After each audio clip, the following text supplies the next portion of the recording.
After 30 days in captivity, at least 21 kidnapped victims of Agwambulu's community in CHIKUN local government area of Kaduna State have regained their freedom.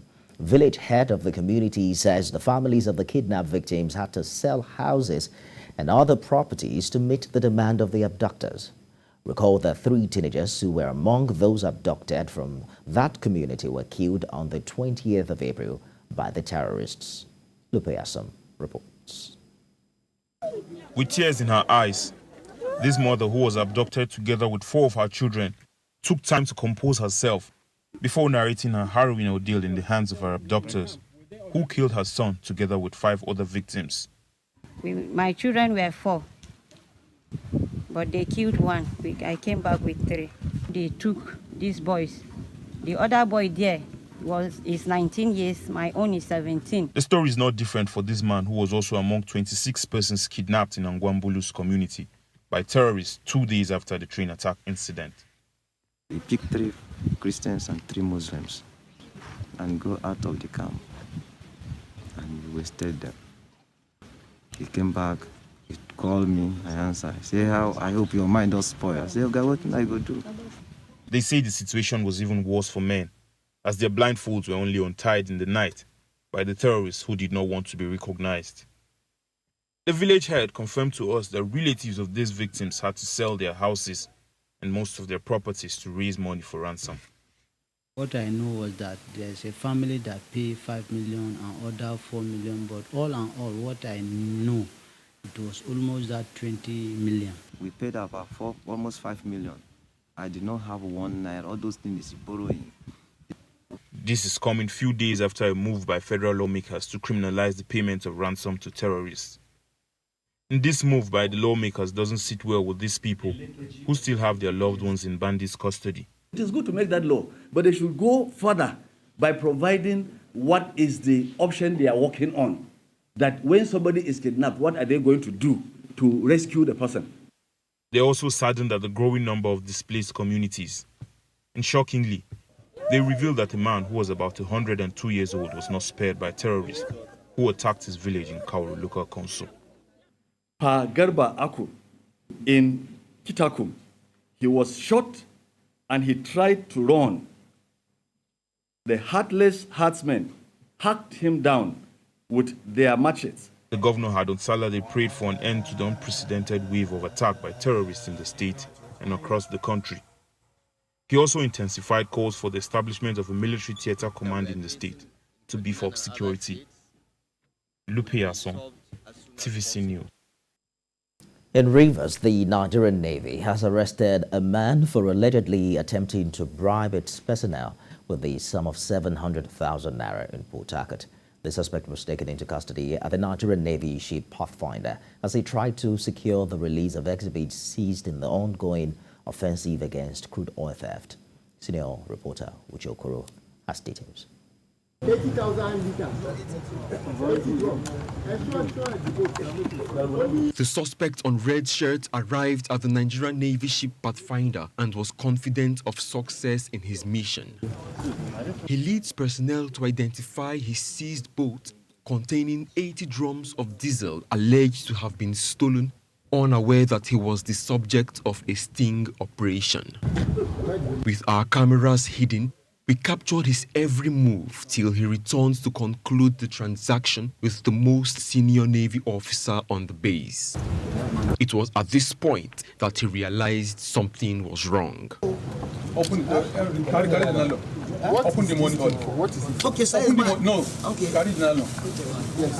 What is it for? For the Navy, this is an example of the pressure its officers face on a daily basis to compromise the fight against illegal oil bunkering and other forms of economic sabotage. So he has come today to come and claim his boat. And then he has equally want money, which is now claiming that it's not, but we all know what this money is meant for. And this is how they go around trying to subvert the resolve of people to do the right thing. Yes, the money belongs to me. I did not came here with the money to pay for anything. I collected this money from a customer. My boat is not there. When I got there, I'm not the owner of the boat. I don't have any boat there. It's my friend that has boat there. It's my friend boat.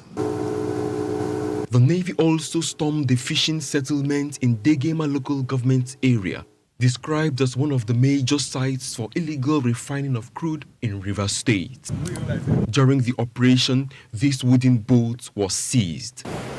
Hidden in its cargo area were pipes and other equipment used for stealing crude oil and construction of new artisanal refineries. 13 suspects were caught. From the equipment you've seen out there, these people cannot purchase those equipment. It's way beyond them. That means there are people seated in Port Harcourt City or elsewhere who procure these things. Women and children were also found at this illegal refining site, despite the tragic death of hundreds of people at a similar location in Imo State, still fresh in the minds of Nigerians. Uche Okoro, TVC News, Degema. The BENUE state government has commenced the construction of a 39 kilometers Segbede Father Wegbe Road in Sagev Council area. That's at Guma local government area. Governor ORTOM, while flagging off the project, assures that the road will be completed and commissioned before the end of his tenure. Maya Okwato has details. The state governor, Samuel ORTOM, is flagging off the construction of road which links Guma to Logo local government areas of the state in Tse Utam. The road, which covers 39 kilometers, has 5 major bridges, several box culverts, as well as rings and pipes culverts. Governor ORTOM assured that the road, together with that which had earlier been flagged off, covered 93 kilometers and would be completed and commissioned before the end of his tenure.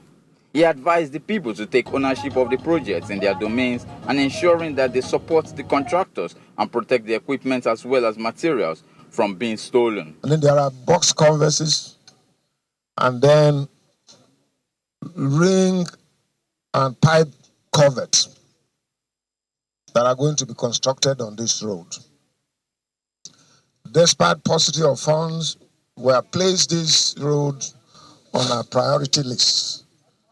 The total cost of this road is 1.5 billion naira. The contractor expressed appreciation to Governor Samuel ORTOM for his deliberate policies of encouraging indigenous contractors and assured that he would execute the project to specifications. The idea of the project is to link Guma and Logo local government areas. That's the third road. I want to remind the last speaker who was asking for opening up this place that the governor, His Excellency, has already given the directive. All the connections are going to be made right to Weba in local government area with 5 major bridges.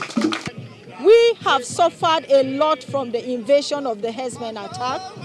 And you know, because we had no road network, it was so difficult to even run or move out when there is danger.